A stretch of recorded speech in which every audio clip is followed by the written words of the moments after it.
Good morning students. BCom part first year के अंतर्गत EAFM second में मैं आपको मेरे पिछले व्याख्यान में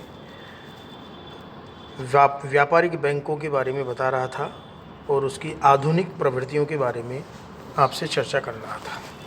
आज हम उसी को आगे बढ़ाते हुए चर्चा करेंगे।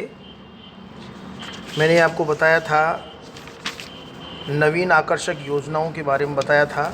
जो आधुनिक प्रवृत्तियां हैं उसके अंतर्गत नवीन आकर्षक योजनाओं के बारे में मैंने आपको विस्तार से बताया था। उसी को हम आगे बढ़ाते हुए आज हम चर्चा करेंगे हिंदी भाषा को प्रशय एवं प्रोत्साहन। बैंकों के रोज़मर्रा के कार्यों में अब हिंदी भाषा के प्रयोग को निरंतर प्रोत्साहन दिया जा रहा है। इससे देश की सामान्य जनता को बैंक सुविधाओं का लाभ उठाने का मौका मिला है तथा राष्ट्रीय एकता को सुदृढ़ करने में मदद मिली है। इसी तरह से सामाजिक बैंकिंग, भारतीय बैंकिंग क्षेत्र में यह नई प्रवृत्ति दिखाई देने लगी है। बैंक अपने सामाजिक उत्तरदायित्व को भी समझने लगे हैं और अभी तक बैंक व्यावसायिक दृष्टि से लाभ के लिए ही कार्य करते थे, किंतु अब इन्होंने सामाजिक उत्थान में भी अपना योगदान देना प्रारंभ कर दिया है। अब बैंक समाज के कमज़ोर वर्ग, दस्तकार, छोटे किसान, मजदूर, अपंग, हथकरघाकर्ता, मोची, कुम्हार, बेरोजगार, कैदी, शिक्षित बेरोजगार, गंदी बस्ती, आदिवासी आदि को भी ऋण देने लगे हैं। सुदृढ़ प्रबंध व्यवस्था, बैंकों की प्रबंध व्यवस्था में सुधार होता जा रहा है। अब बैंक प्रबंध के लिए शिक्षित एवं प्रशिक्षित पेशेवर प्रबंधकों एवं कुशल कर्मचारियों की नियुक्ति करने लगे हैं। इस तरह से बैंकों में नवीन प्रौद्योगिकी देखने को मिल रही है। वर्तमान में देश में बैंक में यंत्रीकरण एवं कंप्यूटरीकरण व्यवस्था भारतीय बैंकिंग उद्योग के लिए के क्षेत्र में महत्वपूर्ण उपलब्धि कही जा सकती है। यानी अब चेक अथवा नगद धनराशि जमा करवाने के लिए भी मशीनों की व्यवस्था कर दी गई है। इसी तरह से यंत्रीकृत चेक एवं समाशोधन गृह, आपके देश में यंत्रीकृत चेक व्यवस्था का प्रथम चरण भारत के 4 महानगरों मुंबई, कोलकाता, नई दिल्ली तथा चेन्नई में पूरा किया गया है। इस मशीनीकृत प्रणाली से 1 लाख रुपए से अधिक मूल्य के चेकों का समाशोधन उसी दिन हो जाता है। इसी तरह से दूरसंचार नेटवर्क को भी बैंकिंग उद्योग में बढ़ाया गया है। इस कार्यक्रम को देश में महानगरों मुंबई, दिल्ली, चेन्नई, कोलकाता, हैदराबाद, बेंगलोर यानी नागपुर 251 पोर्टों तक बढ़ाया गया है। जहां तक ग्राहक सेवा का प्रश्न है, बैंक अब ग्राहक सेवा की ओर विशेष ध्यान देते हैं और जब से आपके प्राइवेट सेक्टर में बैंकों की वृद्धि हुई है, तब से आपके जो सार्वजनिक क्षेत्र के जो बैंक है वो भी इस प्रतिस्पर्धा में ग्राहक की सेवा पर विशेष ध्यान दे रहे हैं। इस तरह से बिल संस्कृति का विकास, बैंकों ने बिलों के भुगतान कार्य की प्रगति की ओर भी ध्यान दिया है। यह बिल संस्कृति कहलाता है।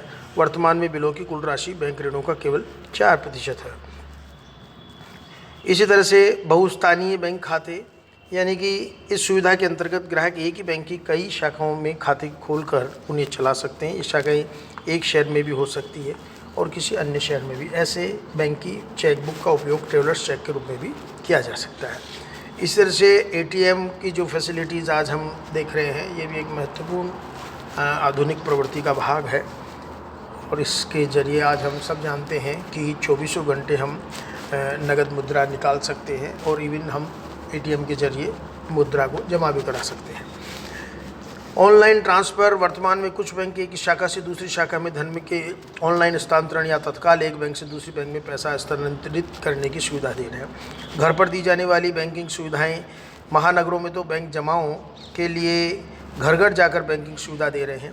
यदि किसी को बैंक में खाता खोलना हो, पैसा जमा कराना हो, निकालना हो, ड्राफ्ट बनवाना हो, तो बैंक को सिर्फ फ़ोन करने पर ही उनका आदमी घर आएगा और वहीं पर सुविधाएं उपलब्ध करा देगा। अतः चलकर बैंक जाने की आवश्यकता भी नहीं रहेगी। इंटरनेट बैंकिंग की जहाँ तक बात है, कुछ बैंक जैसे ICICI और सिटी बैंकों की वेबसाइटों पर ई-बैंकिंग की सुविधा उपलब्ध है और अब तो सभी बैंक इस तरह की सुविधाएं उपलब्ध करा रहे हैं। ग्राहक इनका वेबसाइट पर ऑनलाइन लेन देन कर सकता है और अब लगभग राष्ट्रीयकृत बैंकों द्वारा इंटरनेट बैंकिंग की सुविधा दी जा रही है।